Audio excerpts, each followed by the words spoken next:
যে 3 দিন ব্যাপী যে খেলাটা হচ্ছে বা চলমান আছে, এই খেলা সম্পর্কে এই বিষয়টা একটু জানতে চাই।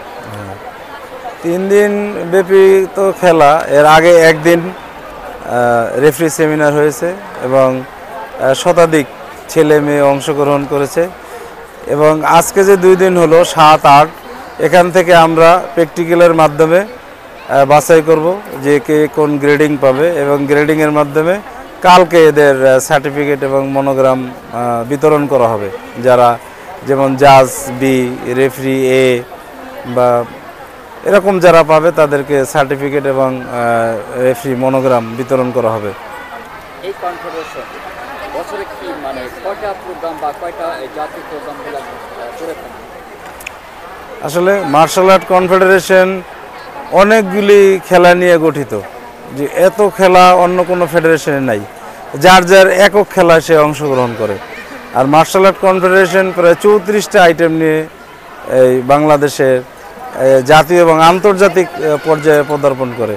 এর মধ্যে যেমন সৌতগান, সিতুরিও, ওদারিও, গোজো, এই 5টা স্টাইল তো আছেই। এছাড়া হাফকিটু, পেনসাক সিলাত, মালয়েশিয়ান মার্শাল আর্ট, তারপর আপনার কী বলে এটারে নতুন যে মার্শাল আর্ট আছে স্যাম্বো ক্রাশ, এই নতুন আরেকটা আছে ববিনাম, সব কিছুই আসলে মার্শাল আর্ট কনফেডারেশন দেখাশোনা করে, অভিভাবক হিসাবে কাজ করে মার্শাল আর্ট কনফেডারেশন। এখন আমরা যেটা করছি যে জাতির জনক বঙ্গবন্ধু শেখ মুজিবুর রহমানের 104তম জন্মবার্ষিকী উপলক্ষে 34তম মার্শাল আর্ট কনফেডারেশনের আজ 34 বছর পদার্পণ করলো।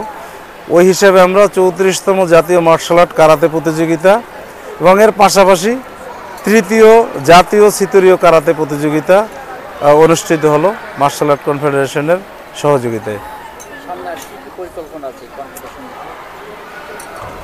সামনে আমাদের এই পরিকল্পনা আছে যে এখানে যারা গোল্ড, সিলভার এবং ব্রোঞ্জ পেল তাদের থেকে বাছাই করে আমরা একটা ক্যাম্পেইন করব এবং বাংলাদেশ স্বাগতিক হিসাবে 2টা দল হবে এবং সেপ্টেম্বরে আমাদের সাউথ এশিয়ান সিতুরীয় কারাতে চ্যাম্পিয়নশিপ হবে, যেটা বাংলাদেশ, ইন্ডিয়া, নেপাল, ভুটান, পাকিস্তান, আফগানিস্তান, শ্রীলঙ্কা, জাপান সহ 9টা দেশ অংশগ্রহণ করবে। আচ্ছা, মার্শাল আর্টটা একটা ভালো পর্যায়ে আছে এবং ছাত্রছাত্রীদের মন মানসিকতা বা তাদের ট্রেনিং ডেভেলপ হচ্ছে, কিন্তু আমরা যারা পরিচালনা করি আমাদের আরও ভালো হইতে হবে। যারা কর্মকর্তা আছে তাদের মন মানসিকতার পরিবর্তন করতে হবে, তাহলে এদেশের খেলোয়াড়, এদেশের সমস্ত খেলাধুলা ভালো হবে।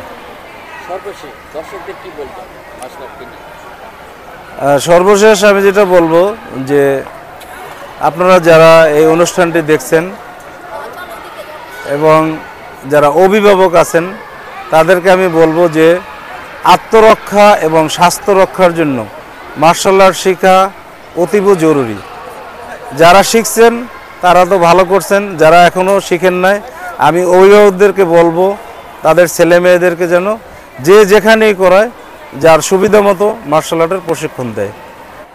আমি ধন্যবাদ জানাই এস কারাতে টিভি, খেলাধুলার একটা চ্যানেল।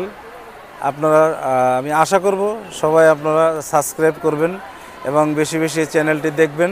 ধন্যবাদ। S karate TV.